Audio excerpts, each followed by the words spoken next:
Hello, everybody, and welcome back to Harlequin's Book Coven, where I, your host, Prince Harlequin, read a book and then I tell you what I think about it. And I have not been keeping up with that. In fact, I have not posted for quite a while, and I've read a lot of books in that time. I have recorded those videos, but I never quite got to publishing them, mostly because I wasn't happy with them. And then weeks turned into months, and now we're here. But I'm here to make that better. And I thought the best way to do this, to get everybody caught up with what I've been reading, what I thought of them, what's on the horizon, is to do kind of like a tier list ranking of books I've read, where I think they fall.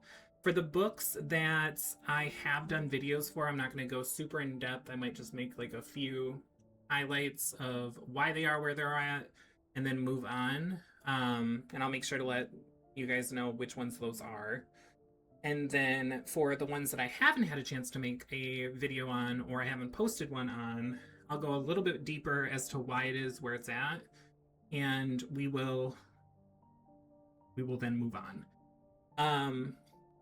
For these books, I'm going to try to keep it as spoiler free as possible. However, if it gets to a point where I don't have a way to keep it spoiler free, I'll just give you a warning and you can just skip ahead in the video to the next book. That way you don't get spoiled. All of the books that I'm about to go over have reviews on Fable, except maybe one that I finished and I just kind of was like, here's the star rating.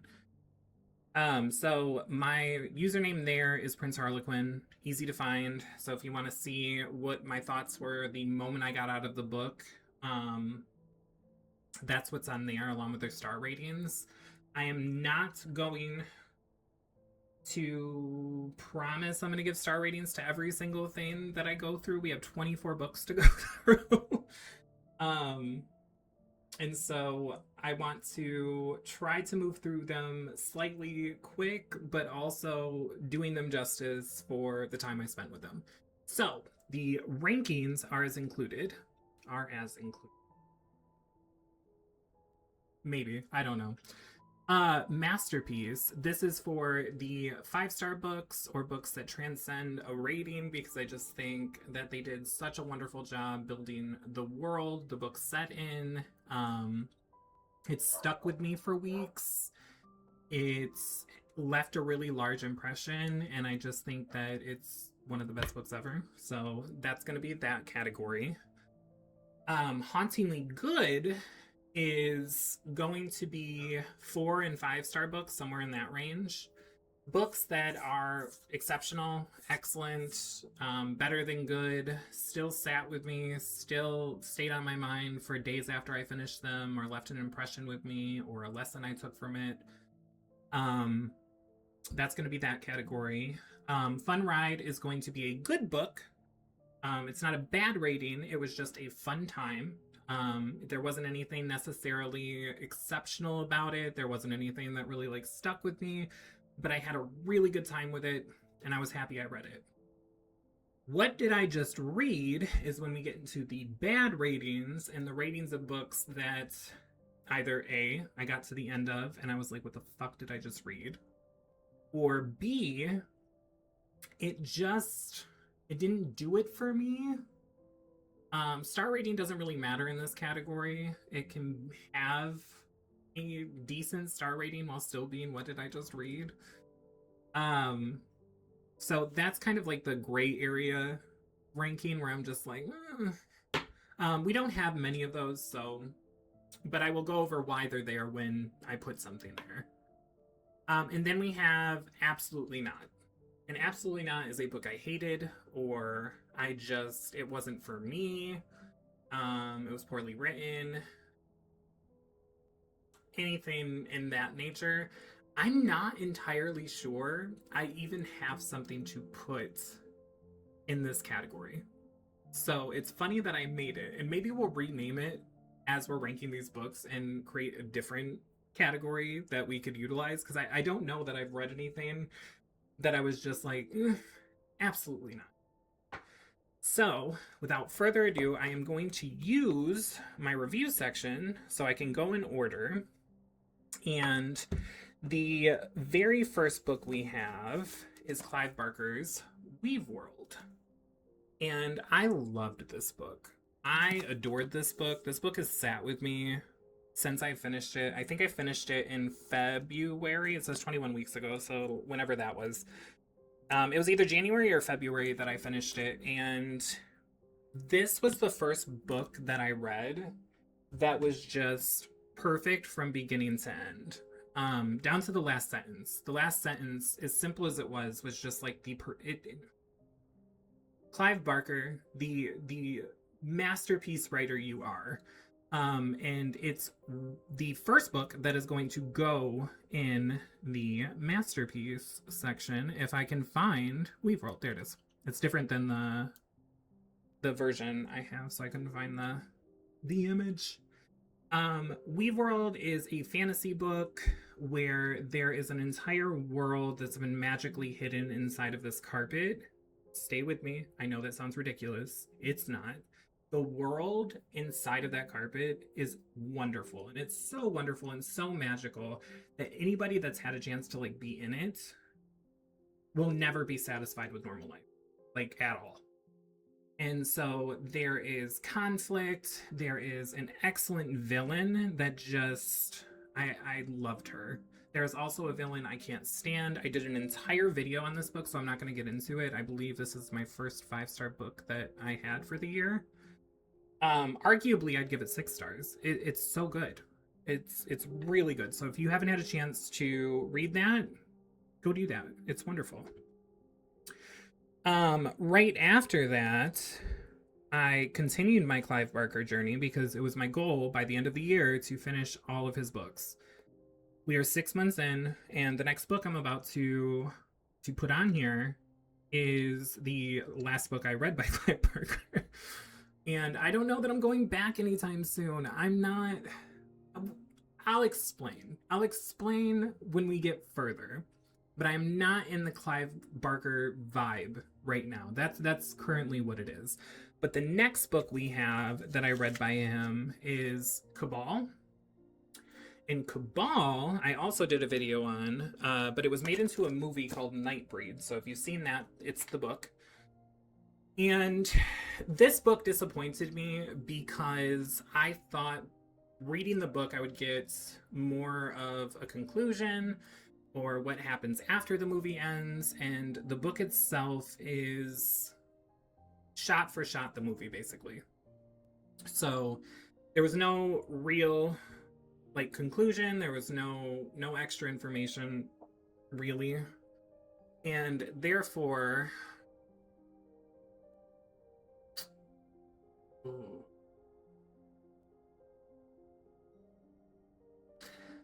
the thing is, it's not bad. It just, I guess my expectations kind of soured it for me because I wanted more.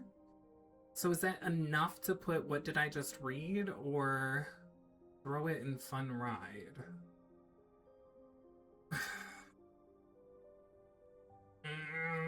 What's fair?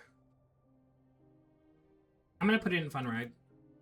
Because it wasn't bad. It wasn't bad. It wasn't bad. It wasn't up to the caliber I'm used to with Clive Barker.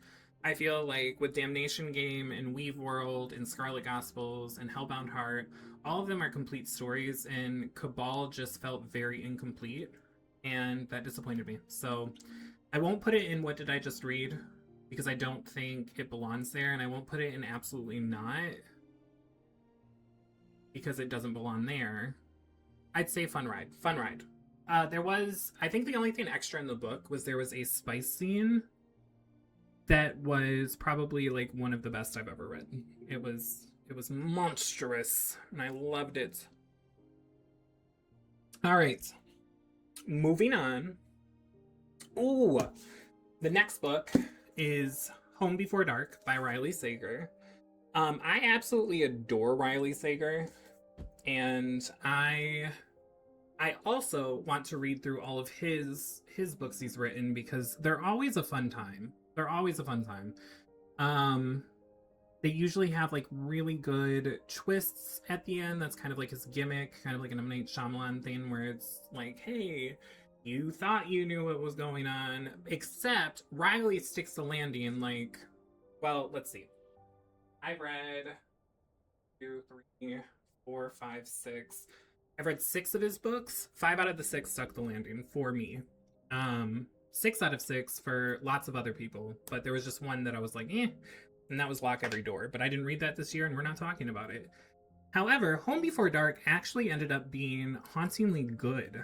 A lot of people say that Riley's books are like popcorn books. They're just fun. They're nothing spectacular. I've even said it a couple times in regards to, I think, one of his books.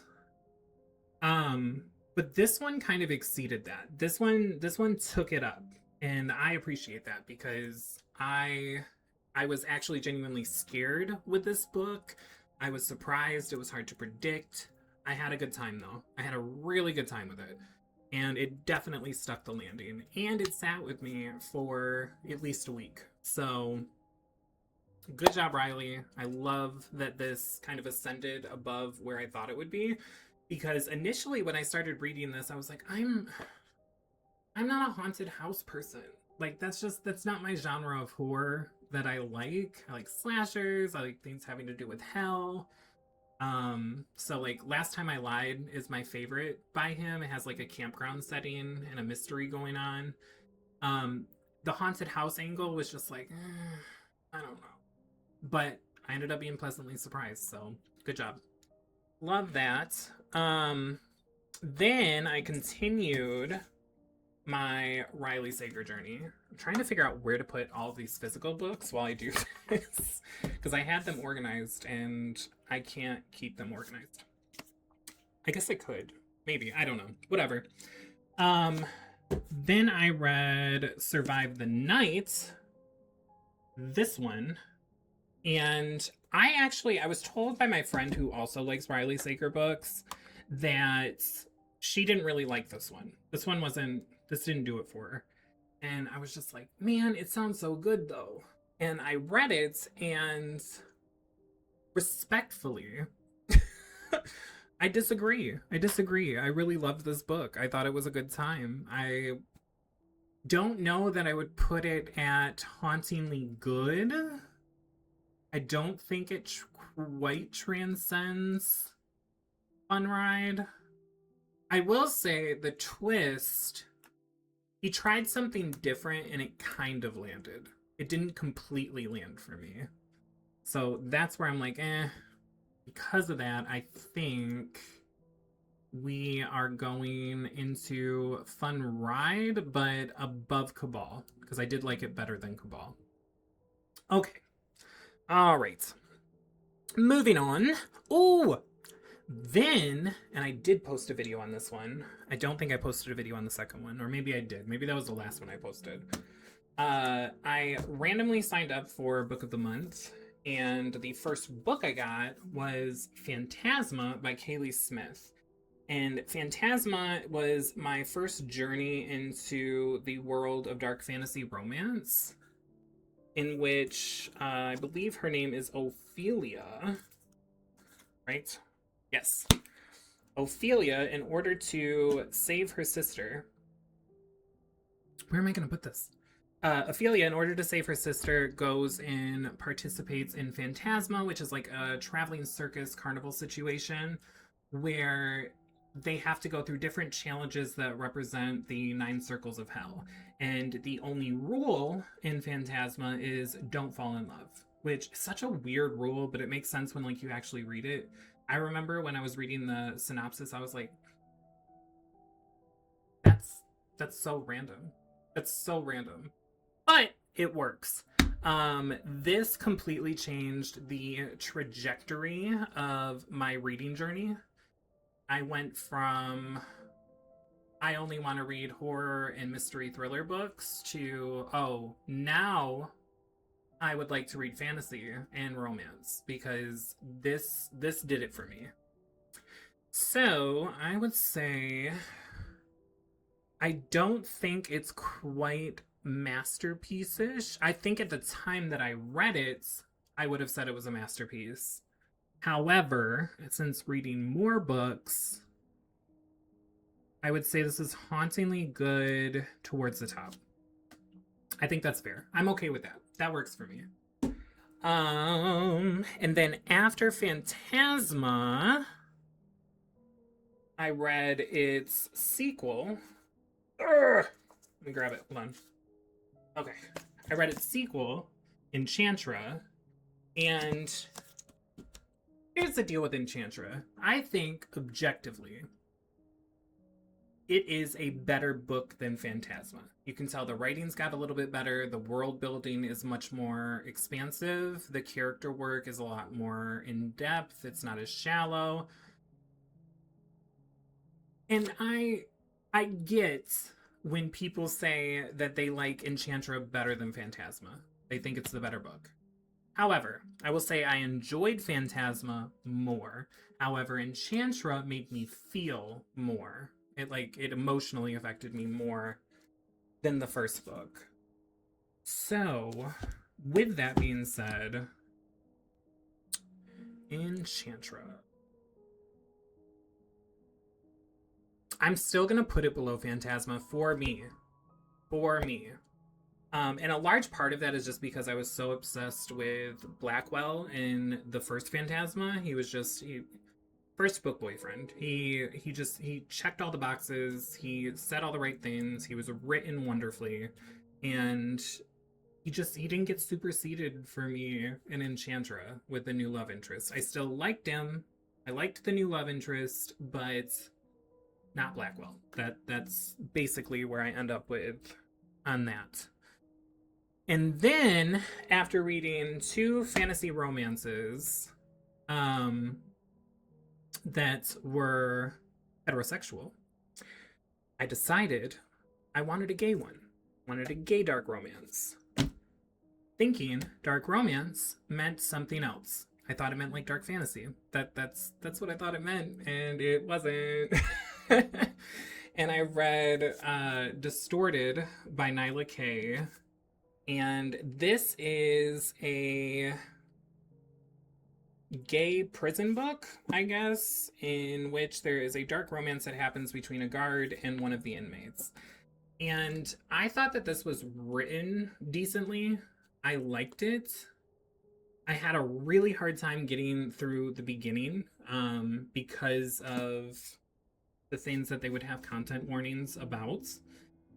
It was, I don't know, it just made me feel icky, and it was like rough, but by the time I got used to it, the book does this thing where it like switches everything on its head, and everything you thought you knew isn't the case. And then it proceeds to very messily try to wrap everything up. And I just, this was the first one that I rated, even on Fable, as what did I just read? What did I just read? What is this? And so it's not a bad book. There's a lot of people that really liked it. I just don't think it was for me. I don't think it's my thing. And initially I thought it was because of like the non-con stuff. But I've read other books this year that have that, and it didn't take away from my enjoyment of like the book as a whole. So I think this one was just not my cup of tea. That's what I think. Then, because at this time I was like, okay, I need a cleanser. I need to continue my Riley Sager journey. I went ahead and I read House Across the Lake, and I didn't like it. I didn't. It's not a bad book, and I want to be so serious on that this is not badly written. This just wasn't for me. I wasn't mad I read it. I didn't think my time was wasted. I thought the story was well told. I thought it was decently paced. My biggest issue is the main character who has a major drinking problem, and you just spend the first half of the book with her being drunk, and it's a lot. It's a lot of secondhand embarrassment. Which means it's written well, So, I mean, this isn't a knock on his writing. This was just not what I thought it was going to be, and also not for me. So, I'm going to put this, ironically, in Fun Ride, but at the bottom, because it wasn't fun for me. But I did like the twist. I did like how everything was wrapped up and revealed. The journey itself was rough for me. Ooh, oh, and then we get to this book. And this book, I know I said Phantasma changed my trajectory on reading, but like this book actually solidified it, because I don't think that I've been back to anything that I've mentioned before, like my Clive Barker journey or my Riley Sager journey, since. So then, finally, read A Court of Thorns and Roses. And initially, I was not going to read this because it just didn't sound like my vibe. I'm not a fantasy reader, and so I was like, no.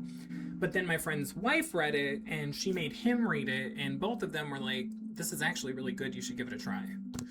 And so, against my better judgment, I read it and absolutely adored it. And essentially it's about Feyre, who is a human. She accidentally kills a fairy, and based on some law written at some point, it says that if you do that, you have to forfeit your life to a fairy by either dying, or she can come and live in, what the fuck is it called? What is the fairy place called? Prythian. You can come live in Prythian with the high fae of the court of the fairy you killed. And basically what it is, the first book is a kind of reimagined retelling of Beauty and the Beast, and I found that to be incredibly intriguing, really interesting. I thought it was really fast-paced, it was scary at times, it was very romancy at times, and I absolutely adored it. So, it's so hard ranking this one after you've read the others. Because by far, I think, the only one I think can arguably be, like, not as good as the rest is Frost and Starlight. I gotta put it in Hauntingly Good. And I've gotta put it above Phantasma, because the world building is really big. The villain in Court of Thorns and Roses, top tier. Like, actually top tier. I think it's the best villain in the series. So yeah, I'll put it at Hauntingly Good. I will not put it in Masterpiece. Not interested. Won't be doing that. But it's definitely, I think I did give it 5 stars. So it's still a 5-star Hauntingly Good book. I just think out of all of the books, it's one of the weaker ones because of what happens later on. Then, because I loved that one so much, I immediately got the second one with A Court of Mist and Fury, which is significantly thicker. Like, look at the difference. You could fit like 2 of these in this. So significantly thicker. I was a little bit nervous because I was like, what if I don't end up liking it as much? Where can we even go with this? Because the first book is wrapped up in a way that they don't necessarily need to do anything more. They don't need to continue the story, but they do, and I'm glad they did, because A Court of Mist and Fury, for me, let me put it here. Thank you. I'm putting it above Weave World. It is my favorite book in the series. It is what made me fall in love with actual romance, because the romance in this book is probably the best I've read, I would venture. I don't think that there's another book in my stacks that I liked better as far as the romance portion. It takes a hard left turn. It completely abandons what we all thought we knew in Court of Thorns and Roses and takes us on this other journey that we immediately buy a ticket to join because it's just such a wonderful, wonderful journey. It also has that found family trope, which I really, really enjoy in books, and I love it. I love A Court of Mist and Fury.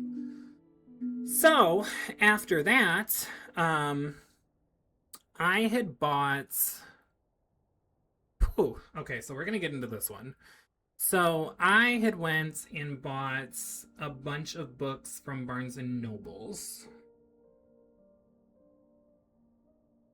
And one of them that I got was Death Trap. And Death Trap by Alexandra St. Pierre is a dark romance novel, a dark bully paranormal romance novel, in which Lilith is our FMC, our female main character.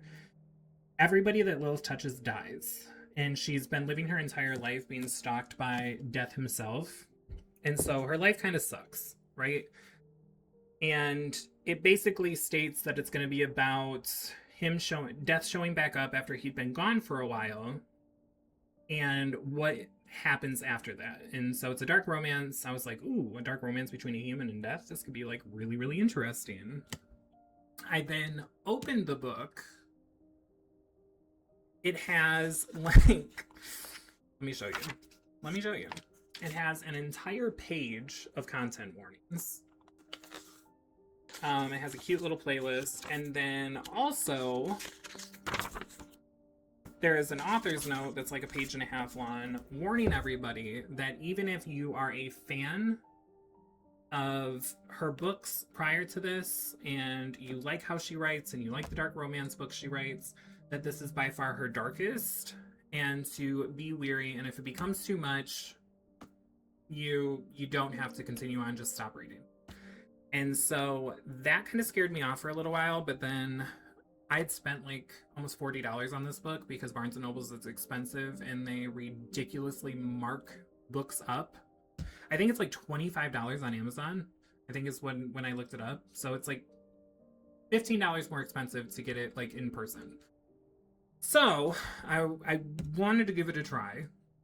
And this book is so much more than the blurb that it has to like rope you in. It ends up expanding into this giant world that she builds with these characters that have so many different layers and so many different dimensions and so many things you don't know, so many things the characters don't know that they have to learn throughout it.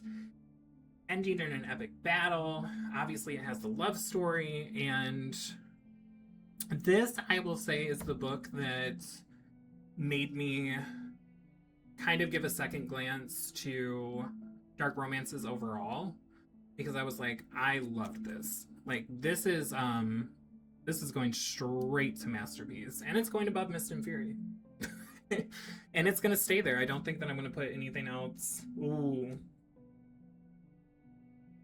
Okay, I might put something else above it. But it was my favorite book for a very long time. It's still I actually still think it's my favorite book. I still think overall this book just kind of did it for me. So 5 stars, 6 stars.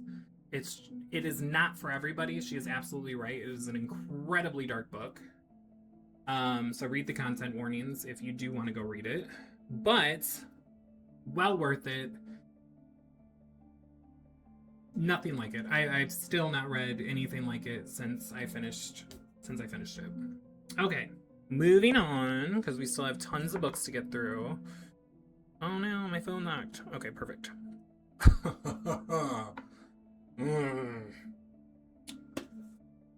next book we have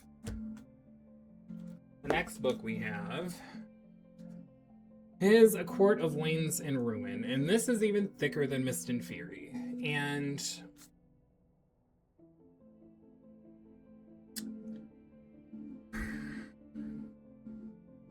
I know where this book belongs. I want to be so serious. This book could go up into masterpiece. This book could easily go up into masterpiece, and I don't think a single person would be like, that doesn't belong there, because it does. It's very impactful. That being said, this book fucking wrecked me. Like, absolutely wrecked me to the point that I did not read for like 3.5 weeks afterwards. Um, it's such a good story. It really wraps up the first three books.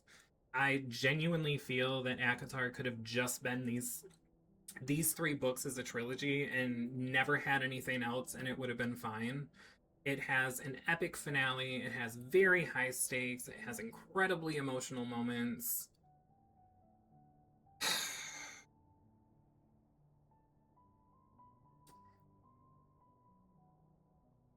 It's a 5-star book. I can't put it into Masterpiece. And I'm going to explain why when I get there.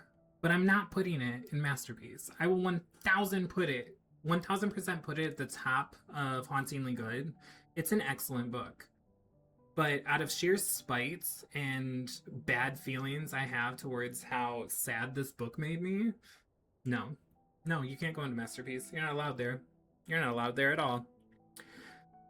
So 3 weeks after that, I finally picked up the fourth book, A Court of Frost and Starlight. And I know this is a lot of people's least favorite out of the ACOTAR series because it's incredibly short.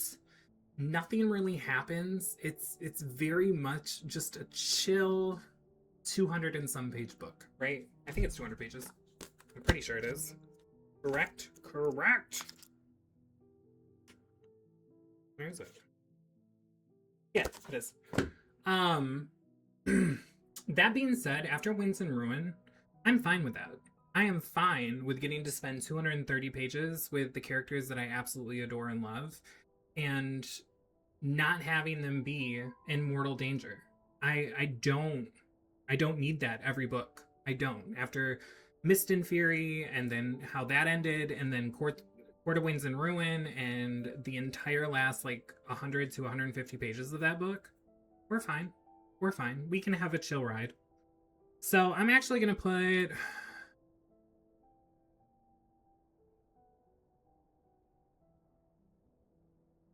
I'm gonna put it in Fun Ride. That's where I'm gonna put it. I think that's a fair place for it. I gave it 4.5 stars, so technically I think it should be in Hauntingly Good, but I can't quite put it up there because nothing really happens that moves the story along. It's just a book about dealing with things after war. And so you're just spending time with the characters, which, again, fine with me, because I was emotionally wrecked. But a lot of people didn't like it. And that's fine.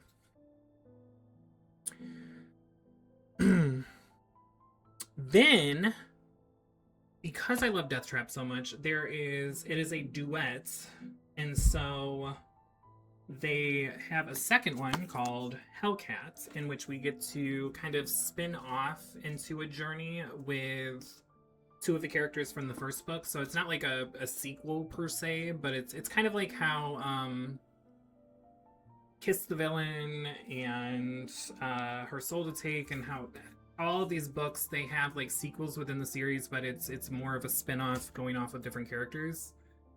Butcher and Blackbird, that's a really popular one that does the same thing. So this is basically that. And Hellcat was an absolutely wonderful book. I will say I was a little disappointed it wasn't just a sequel.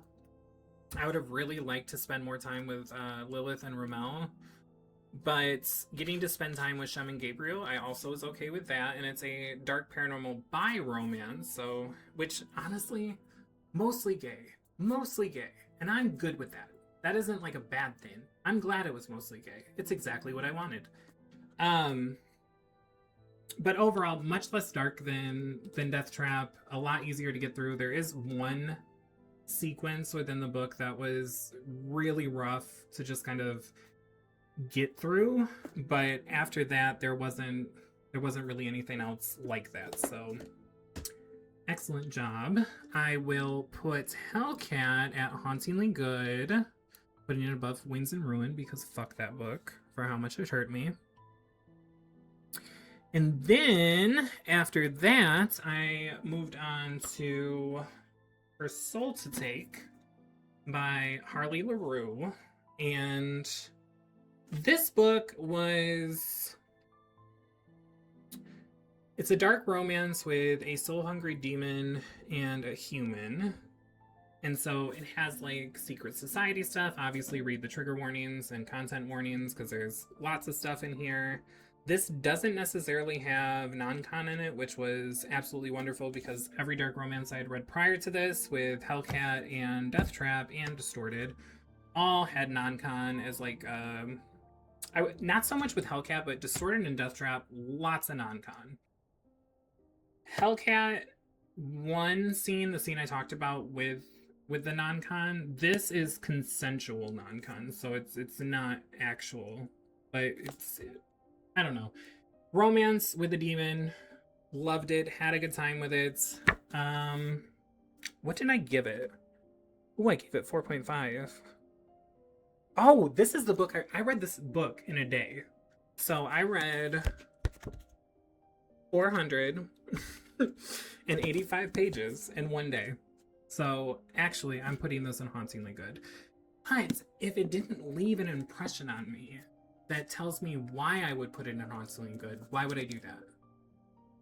Why would I do that?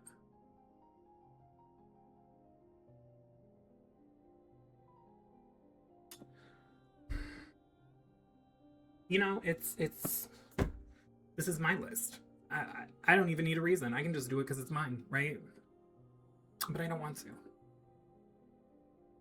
But then again, I kind of do. I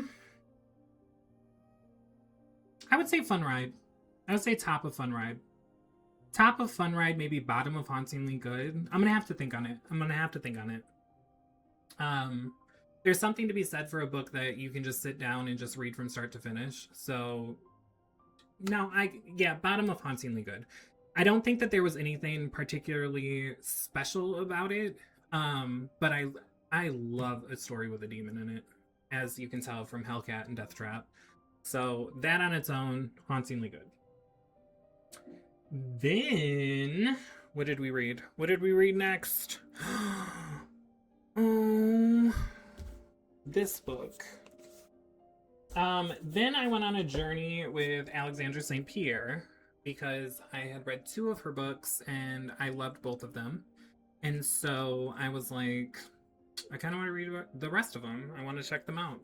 And so the next book is Mercenary and the Mortician. And this book is a dark gay romance about a mortician and a mercenary, hence the title. And how can I describe it? So essentially, what it is the mortician is straight, or at least he believes he is. But they do hint at in the beginning that he isn't all that interested in women either. He's not interested in sex, at least with women. And so it could be that he's just like pansexual potentially. And it's about their love story because the mercenary becomes obsessed with him and decides, you're gonna fall for me.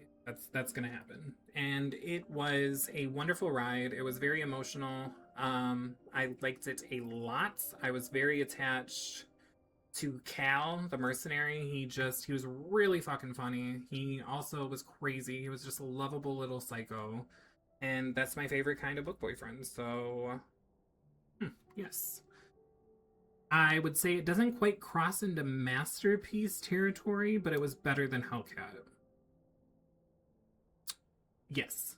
It's going there. It's going in hauntingly good.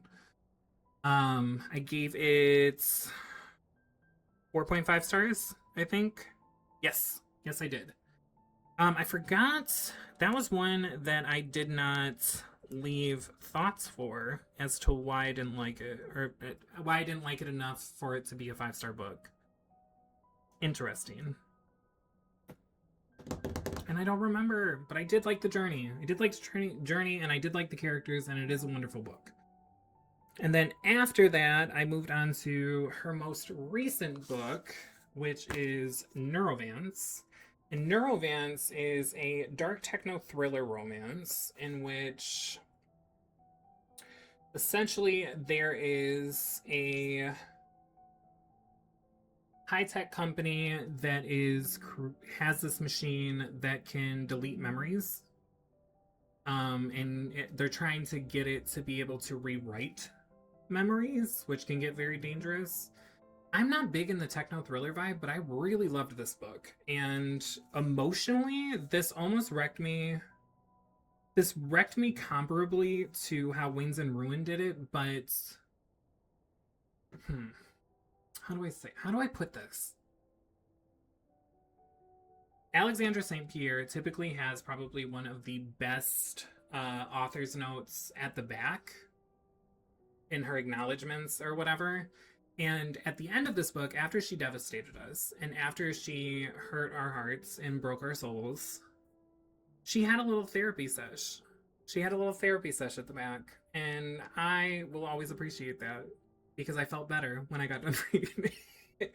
However, emotionally, it's sat with me for a really long time. And I think that the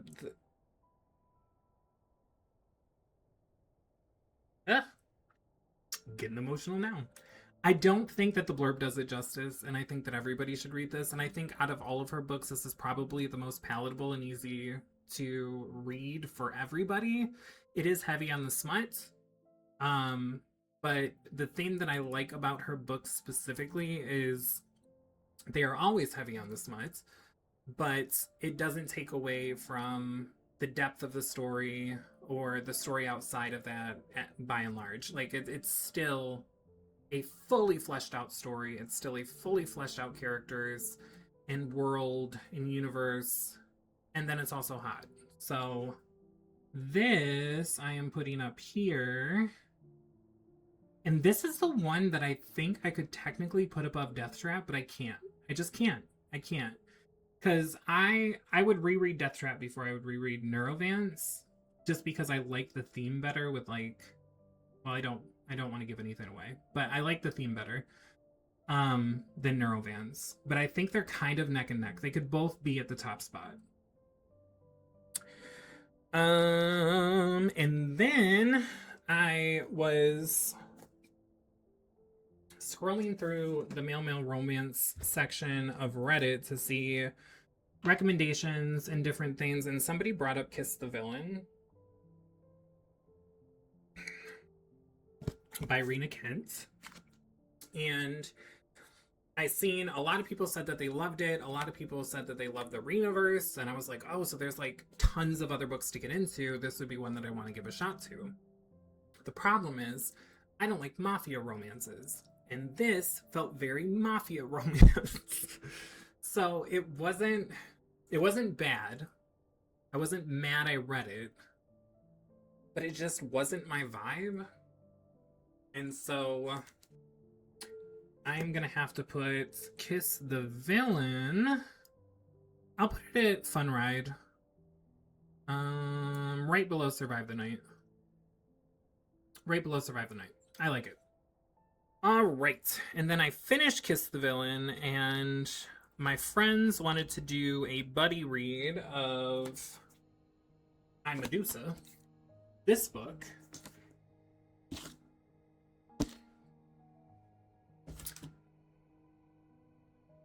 And I was so excited for it. I really was. One, I love Greek mythology. But I'm learning in the dark romance space and books by and large, I'm not having luck with any Greek mythology books, like at all. I tried to read Blood of Hercules and it just wasn't my vibe. I didn't like it at all. And then with I, Medusa, it started off so good. It started off amazingly. The lead up to the thing that causes her to get changed into the Medusa we know. Expertly done. Definitely several decisions that were made throughout in that section that pissed me off because it was just like, why are we doing this when we were just told not to do this? Like, that's one of my biggest pet peeves in plot devices in books that I just can't stand, is when the main character is just allergic to listening, especially when they know it's for the best. There was a lot of that in this. Unfortunately, the monster section of this, it felt like The author knew exactly how she wanted to get us to the monster part and zero idea what to do after that. And so it just felt very rushed, really rambly, kind of meandering for the end of the book. And it just, to put us through everything we went through to get there, just to kind of like meander your way to the end, not a fan. And so, unfortunately, I'm going to have to put this in what did I just read? Because I don't think it's necessarily a bad book. I think I gave it a 3.5. I did. But I did not enjoy myself, and I find myself going back and forth from just like being like, I didn't like it, to I hated it. And so it can't go into fun ride because it wasn't fun. And it has to go there. It's in between good and bad. That's where I'm at. So after reading successively, no, that's not the word I want. Suck. I know the word I want. Succession. After reading a bunch of sad, dark books in succession, I wanted a break from it. So the very next book that I read was Assistant to the Villain, because I'd heard a lot of good things about it. It was listed as like a romantic comedy, and that's what I wanted. I wanted romance, didn't want to get rid of that, still wanted to enjoy that genre. However, also just wanted to have a good time. I didn't want to have my soul devastated by the end of a book. I didn't want to feel bad. I didn't want to go through super dark stuff. I just wanted to feel good. And so I read Assistant to the Villain, and Assistant to the Villain is a vibe. It is an absolute vibe. I did not know it was basically a young adult book, though. And that kind of bothered me, because I think that if this crossed into the adult realm and had some spice in it, I would have liked it a little bit more. But I have nothing bad to say about it, like, at all. Also, it pulled off the twist, which never happens with me. So, loved that. I wouldn't say it's quite hauntingly good. Maybe its sequels will be. But I do think that it was a very fun ride. So it's like right in between here. And it was exactly what I needed as a palate cleanser. And I advise people, when you feel like you're just getting into a book slump, do a palate cleanser. Read something you typically wouldn't read that's like similar to something you would, but completely different and off the beaten path. And a romantic comedy is not my vibe. However, Assistant to the Villain was my vibe. It was so funny. I was laughing out loud. So after that, I was like, I am ready to go back to the darkness. I want something dark. I want something sexy. I want something with spice. That's what I need right now. And I saw a recommendation for a book called Little Stranger.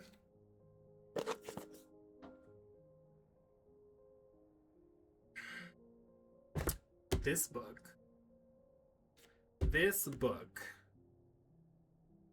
it is small, but it is mighty. It's a little weird. It's definitely a weird book. I am willing to admit that. However, I am ashamed to say that I really enjoyed this book, and I thought it was a lot of fun, except for one part. There was one specific thing two parts. There's two specific things that happened in this book where I was just like, what in the actual F? What are we doing? Why are we doing this? This is a bridge too far for me. I've read a lot of dark romance up until this point, and this took it a bit far. So, for that reason, oh, this one's hard to read. You know what? Because I see what I have left as far as books to go over, and we're not going to have any absolutely nots. This is going to be not for everyone. Not for everyone. It is good if you like dark romance, but it is not...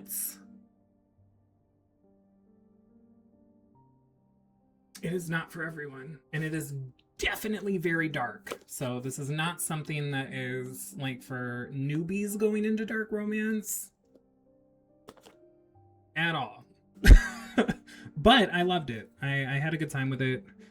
There was just those two things. So I gave it 4 stars. I do want to read the sequel. I haven't read it yet, called Little Liar. My friend has, though, after she read Little Stranger after me, and she said she liked Little Liar better. So I'm excited to see if I feel that way too. Oh, okay. So the next book, where is it? I quite literally just... Oh, there it is. Okay. I was like, where did it go? So, this is another book that is not going to be for everybody, but I'm not putting it in that category because reasons I'm going to go over in a second. So I'd seen a lot of hype about this book. I'd seen a lot of things on YouTube of people mentioning it. And then I watched the Plot Twist podcast, and they had mentioned this and how much they loved it. And so I was like, okay, well, if they've liked a lot of things that I've liked, so maybe it'll be okay. Credence. Credence is essentially a book that is about... How do I explain this? Tiernan is the daughter of 2 movie stars who tragically pass away. And she is 17, and she needs somewhere to stay until she turns 18. And her dad happens to have an estranged stepbrother that lives in the mountains of Colorado, I believe it's Colorado, that she's never met, never spoke to, didn't even really know about, who has 2 sons. And she goes and lives with them until she is turning 18 and is going to go off to college. And then it's a dark romance, so you can guess what happens there. Here's the deal. And this is why I can't put this in not for everyone, because I feel that the whole step-uncle, step-cousins thing is irrelevant in this book because she did not know them at all whatsoever. Had no relationship with them, nothing. The dad didn't even have a relationship with the stepbrother. So, really what this is long-lost family friends. Ah, what is that? Gotta love ads on Tier List Maker. So, because of that, it's really she just kind of goes to live with family's long-lost friends that they're not friends with anymore. And things transpire. I will say, I think the dark part of the book, the dark romance, is obviously one of the step-cousins is... It kind of borders non-con territory. And then, obviously, with the step-uncle... Uncle Jake, he is obviously abusing his power of age and her being so young. However, I didn't think this book was going to stick the landing when I got through it. And when I tell you that I actually was like tearing up reading the end of this book, and I was just so happy with how it turned out, even though it wasn't what I wanted, I loved it. I really did. I actually really love this book. And I think people need to stop dragging the gimmick it sold itself on, because it's not that. It's just not. So Credence, I can't put it in masterpiece because I don't think it's quite there. I would say... Shopping for next car? Oh my god. Shut up. So annoying. This whole time we've been recording this and that hasn't been happening. And it won't let me like X out of it either. So annoying. Anyway, we only have 2 books left. After that, I had seen a lot about Haunting Adeline. I thought, at this point, I've read a ton of dark romances. I think I can handle it. I'm going to read Haunting Adeline. I thought it was going to be like a gothic horror story. This one. I thought it was going to be a gothic horror story. That's the vibe I thought I was getting into. That's exactly how it starts off as well, with her moving into this gothic mansion that her grandmother left her. And then there's also like a little bit of supernatural elements that happen, but it's not supernatural really at all throughout the book, which was disappointing.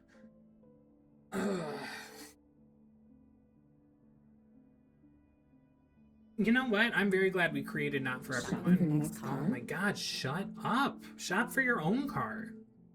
Anyway, Haunting Adeline is going to go in Not For Everyone. And it's going to go below Little Stranger.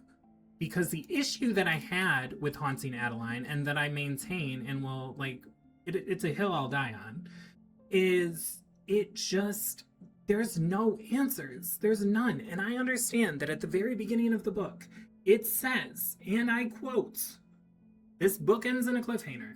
I'm fine with a cliffhanger. In fact, the book I'm about to talk about after this, ends in a cliffhanger. Shopping for your next car? No.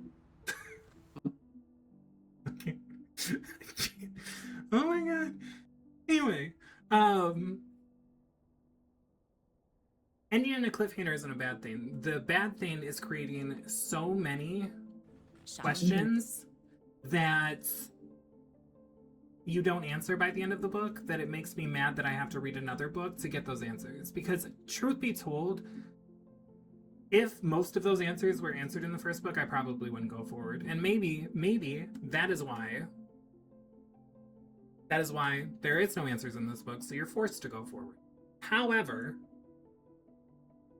I don't know that if the answers were in that book that it wouldn't make me want to read the next one, and I wouldn't be happier with it, because I'm just currently not happy with it. So I think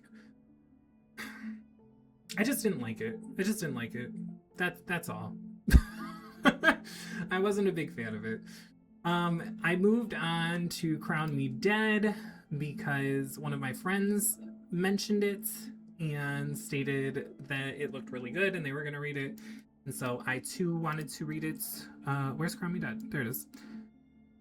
This book, this is how you do a cliffhanger ending. This book, I just finished it last night. Absolutely loved it. I'm gonna fucking lose it. Shut up. Is it a masterpiece though? It's close. Actually, I'm gonna put it in hauntingly good. I think it's just under Mercenary and Mortician, but above Hellcat. The ending of this book is absolutely amazing. It's another one kind of like Weave World, where like the last sentence of the book is just so impactful. It just ate. So I can't wait to read the next one. Currently, now that we're done with that, and this is like the official list, this is how I feel about everything. I'm currently reading Fourth Wing because my friends are reading it, so we're gonna do a buddy read.